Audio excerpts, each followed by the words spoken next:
안녕하세요, 여러분. 죄아벌 10번째 동영상을 한번 같이 읽어보도록 하겠습니다. 자, 라스콜리니코프는 이제 자수를 하기로 결심을 합니다. 더 이상 자기 자신을 숨기면서까지 양심의 가책을 느끼면서까지 버틸 수 없다라고 생각을 했고, 어머니에게 자기 자신이 자백을 하러 간다. 아, 이렇게 직접적으로 얘기는 하진 않고 먼 곳을 떠나게 된다라고 이야기를 합니다. 그리고 어머니는 이런 라스콜리니코프의 말에서 아들이 굉장히 무서운 일을 이렇게 저질렀고 응당 그것에 준하는 벌을 받아야 된다는 것을 알게 되죠. 자, 759쪽 이 번역판, 이 보급판 버전으로. 안녕히 계세요, 어머니. 뭐라고? 오늘 간다는 거냐? 그녀는 그를 영원히 잃기라도 한 듯이 비명을 질렀다. 더 질투할 수가 없어요. 이제 시간이 됐어요. 전 꼭 가봐야 해요. 너와 함께 갈 수는 없는 거니? 안 돼요. 어머니는 무릎을 꿇고 저를 위해서 하느님께 기도해 주세요. 어머니 기도는 어쩌면 들어주실지도 몰라요. 내가 성호를 그어주마. 너를 축복해 줄게. 자, 이렇게, 이렇게. 오, 주여, 이게 무슨 일입니까? 라스콜리니코프는 기뻤다. 그는 아무도 없는 데서 어머니와 단둘이만 있게 된 것이 너무나 기뻤다. 그 무서웠던 시간들 이후 처음으로 그의 마음은 한순간에 부드러워지는 것 같았다. 그는 어머니 앞에 엎드려 발에 입을 맞추었고 두 사람은 서로를 꼭 붙들고 눈물을 터뜨렸다. 어머니도 이제는 놀라지 않았고 캐묻지도 않았으며 그녀는 이미 오래전부터 아들에게 어떤 무서운 일이 일어났으며 정말 무서운 일인 것 같아요. 이렇게 무섭다라고 이야기하니까 사실 무서운 이야기예요. 이거는 사람을 해한다라는 행동, 사람을 죽인다라는 행동, 그런 행동들이 어떻게 보면은 원칙을 죽인다라는 이념의 잠식이 되어서 한 젊은이의 영혼을 잠식해 버린 것이죠. 일어났으며 이제 아들에게 그 두려운 순간이 닥쳐왔다는 사실을 알고 있었다. 로자, 내 사랑하는 아들아, 내 아들아. 그녀는 흐느끼면서 말했다. 이제야 네가 어렸을 때처럼 내게 와서 나를 안고 키스하는구나. 아직 네 아버지가 살아계시고 우리가 가난하게 살고 있을 때 네가 우리와 함께 있다는 사실만으로도 넌 우리에게 큰 위안이었단다. 로자, 로자, 지금 곧 가려는 것이구나. 운명의 시간이 왔다고 생각하는구나. 아니에요. 또 와주겠지? 예, 올게요. 로자, 화내지 말거라. 내가 꼬치꼬치 캐묻지는 않으마. 감히 물어서도 안 되는 것을 나도 안다만 그래도 단 두 마디라도 했다오. 너는 멀리 떠나는 거니? 아주 멀리요. 영원히 떠나는 것은 아니지. 아직 영원한 것은 아니지. 내일은 올 수 있지. 올게요. 오지요. 안녕히 계세요. 신선하고 따뜻한 그리고 라스콜리니코프는 나갑니다. 신선하고 따뜻한 청명한 저녁이었다. 날씨는 아침부터 개어 있었다. 라스콜리니코프는 자기 집을 향해 걸었다. 그는 발걸음을 재촉했다. 그는 문득 혐오감과 함께 뽀르피리의 얼굴이 떠오른다. 그러나 방에 다가갔을 때 문을 열었을 때 그는 두니아를 볼 수 있었다. 난 종일 소냐의 집에 앉아 있었어. 오빠 둘이 같이 오빠를 기다렸어. 우리는 오빠가 반드시 그곳으로 올 거라고 했어. 어쩐지 몸에 힘이 없어 두냐. 굉장히 지쳤어. 이 순간만이라도 스스로 완전히 통제할 수 있었으면 좋겠다. 밤새 어디 있었어? 기억이 잘 안 나. 난 완전히 일을 끝내고 싶어서 여러 번 네바강을 건너렀어. 다행이야. 우리가 얼마나 오빠를 걱정했는데.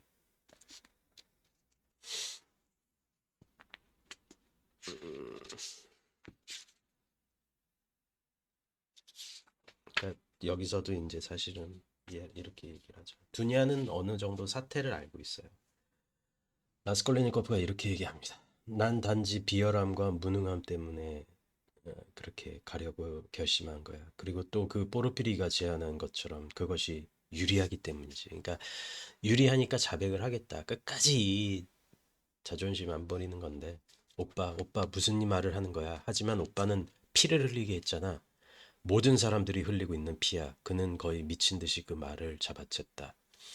그래, 똑바로 쳐다봐. 잘 들여다보란 말이야. 난 사람들을 위해서 원했던 거야. 나 자신은 이 어리석은 일, 아니, 어리석다기보다 그냥 적절치 못했던 이 일 대신에 수백, 수천 가지의 착한 일을 할 수 있을지도 몰라.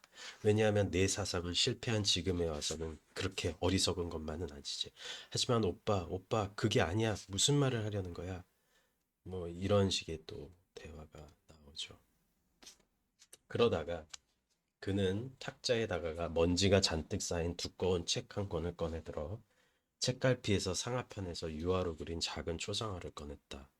그것은 집주인의 딸, 열병으로 죽은 예전의 그의 약혼녀, 수도원으로 들어가고 싶어 했던 아주 이상한 아가씨의 초상화였다. 잠시 동안 그는 표정이 풍부하고 병적인 그녀의 얼굴을 뚫어져라 들여다보고는 그 초상화에 입을 맞추고 두녀에게 건네주었다.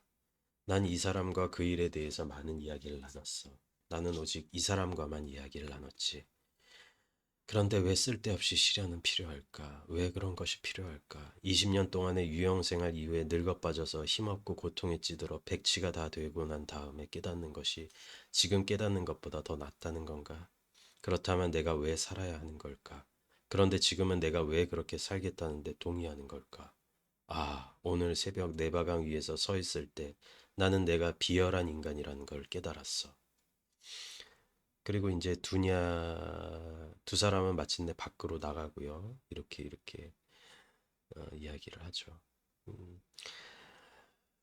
그 대화 중에도 라스콜리니코프는 상념에 빠져듭니다. 과연 어떤 과정을 거쳐서 마침 나는 내가 생각도 없이 그들 모두 앞에 고개를 숙이고 마음속 깊은 신념으로부터 굴복하는 일이 생기게 될 것인가? 그렇게 되지 말라는 법이라도 있겠는가? 물론 틀림없이 그렇게 될 것이다. 20년 동안의 끊임없는 압박이 마침내는 얻어내지 못할 게 무엇이 있겠는가? 물방울이 바위를 쪼갠다고 하지 않는가? 그렇다면 나는 왜 살아야 하고 나는 왜 지금 모든 일이 그렇게 되리라는 것을 뻔히 알면서도 그곳으로 가고 있는 것일까? 어쩌면 그는 어제 저녁부터 벌써 수백 번씩이나 자신에게 이런 질문을 했는지도 모른다. 그렇지만 그는 여전히 걷고 있다. 768쪽에 소냐와 사실은 두냐가 굉장히 마음을 이제 터놓은 사이가 되죠. 768쪽 두냐는 소냐를 어떤 존경심으로 바라보았고 처음에 소냐를 대할 때는 그 존경 어린 감정으로 그녀를 당혹스럽게 만들었다. 소냐는 거의 울 뻔했다. 소냐는 자기가 두냐의 얼굴을 바라볼 자격마저 없다고 생각했던 것이다. 두냐가 라스콜리니코프의 방에서 그녀를 처음 만났을 때 그녀에게 그렇게 세심하고 정중하게 작별 인사를 건네던 순간부터 두냐의 아름다운 모습은 생애에서 가장 멋지고 도달하기 어려운 환영처럼 그녀의 영혼 속에 각인되었다. 그러니까 굉장히 아름다웠다는 얘기죠, 두냐가. 그리고 그 아름다움의 진심을 이야기를 해서 거기다가 이제 하니까 사실은 환영처럼 아주 멋진 그런 것처럼 소냐에게 왔다는 거죠. 자, 774쪽. 라스콜리니코프는 끝까지 정신을 못 차립니다. 사실은 내추럴 본 회의주의자라고 보시면 돼요. 내추럴 본 회의주의자다. 774쪽. 이제 자수하러 갑니다. 라스콜리니코프는 갑자기 소냐의 말이 생각났다. 내 거리에 가서 사람들에게 절을 하고 대지에 키스하세요. 당신은 대지 앞에 죄를 지었으니까요. 그리고 세상의 모든 사람들에게 소리내어 말하세요. 내가 죽였습니다라고. 그는 그 말을 기억해내고 온몸을 떨기 시작했다. 출구가 없는 비탄과 그동안 특히 지금 몇 시간 동안의 불안이 그를 너무나도 깊이 압박하고 있었으므로 그는 금방 이 완전하고 새롭고 충만한 감정 속으로 뛰어들어 버렸다. 감동이 발작처럼 그에게 북받쳐 오른 것이다. 한꺼번에 그의 마음은 녹아내렸고 눈물이 쏟아졌다. 그는 서 있던 모습 그대로 땅에 엎드렸다. 그는 광장의 한가운데 무릎을 꿇고 머리가 땅에 닿도록 절을 하고는 달콤한 쾌감과 행복감을 느끼면서 더러운 땅에 입을 맞추고 일어났다. 그러니까 주변 사람들이 수근수근 대죠. 아, 미쳤나 보다 저 젊은 사람. 뭐 미친 귀족이다. 뭐 미친 뭐 사람이다 이렇게. 이런 웅성거림과 대화는 라스콜리니코프를 제지시켜 이제 그의 입술에서 튀어나오려던 내가 죽였습니다라는 말을 입속에서 얼어붙게 했다. 그러나 그는 평온하게 이런 왁자지껄한 소리를 견뎌냈다. 그는 자기에게서 50걸음쯤 뛰어 떨어진 곳에서 소냐를 보았다. 그녀는 그를 피해 광장에 서 있던 어떤 임시 목적 가옥 뒤에 몸을 숨기고 있었다.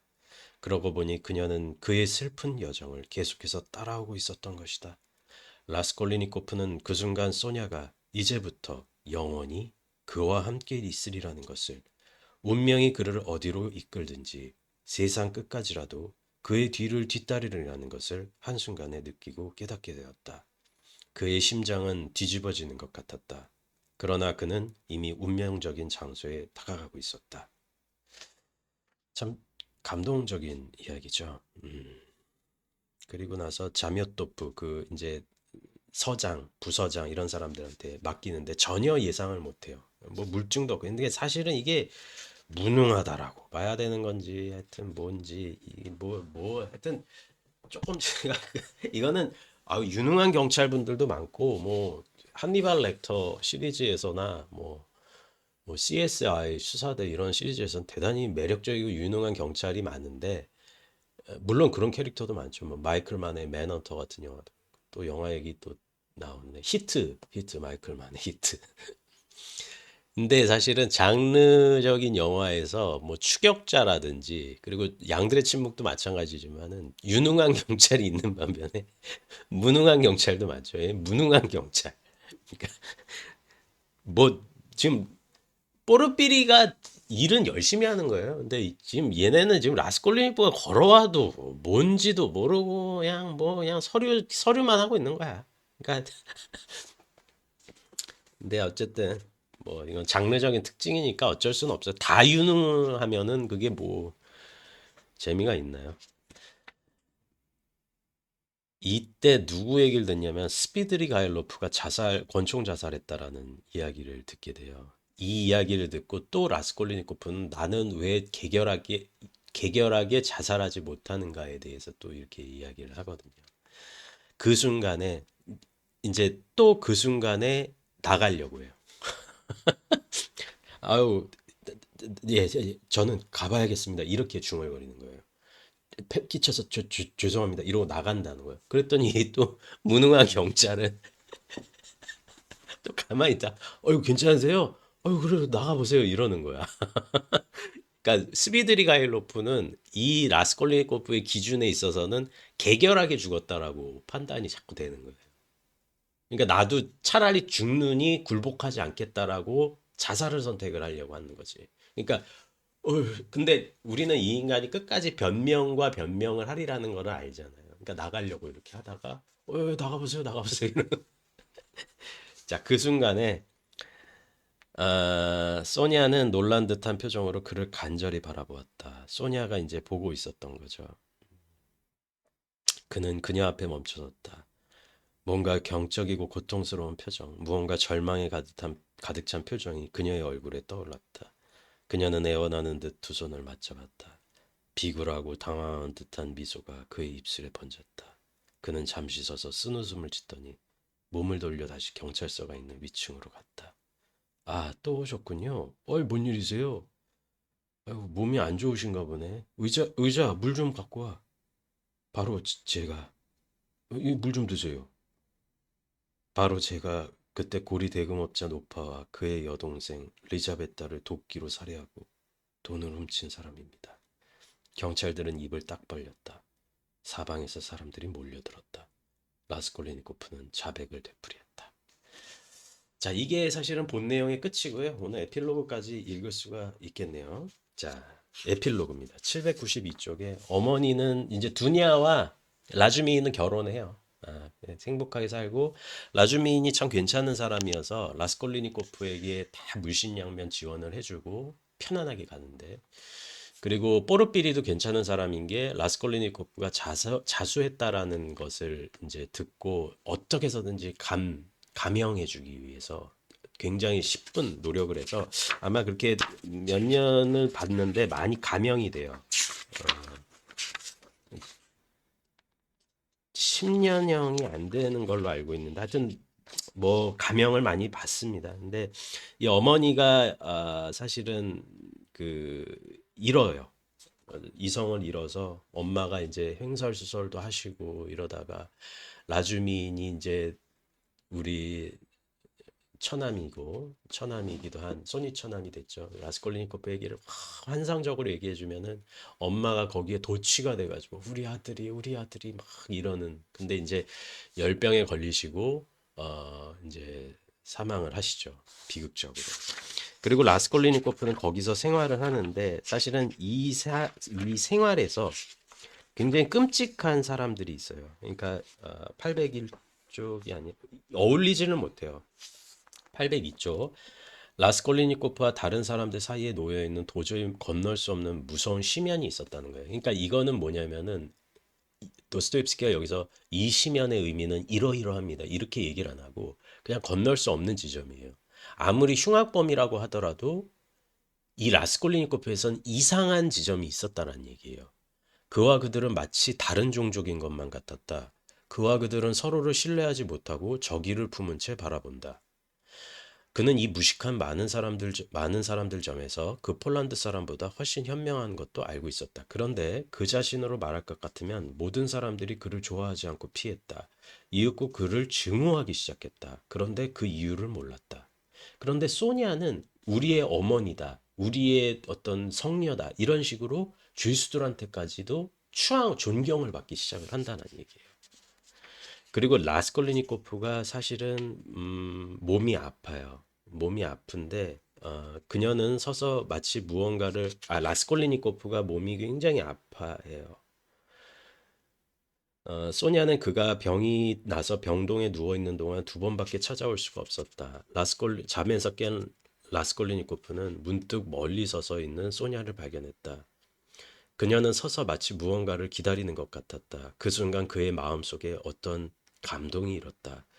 그는 몸을 부르르 떨었고 창에서 물러났다. 그런데 그 다음날 소냐는 오지 않았고 사흘째가 되는 날에도 그녀는 오지 않았다. 그는 자신이 그녀를 걱정하면서 기다리고 있다는 사실을 알았다. 마침내 그는 퇴원했다. 그는 수감자로부터 소냐가 병이 나서 집에 있으며 아무데도 나가지 못했다라는 것을 알게 되었다. 그는 몹시 걱정이 돼서 그녀에 대해서 알아보았다. 그는 곧 그녀의 병이 위독하지는 않다라는 것을 알게 되었다. 어느 천명한 날 아침, 갑자기 그의 옆에 소나가 나타났다. 그녀는 살그머니 다가와서 그의 옆에 나란히 앉았다. 아직 이른 시간으로 아침에 냉기같이 가시지 않았을 때였다. 그녀는 남루하고 낡은 외투를 입고 녹색 쇼를 거칠고 있었다.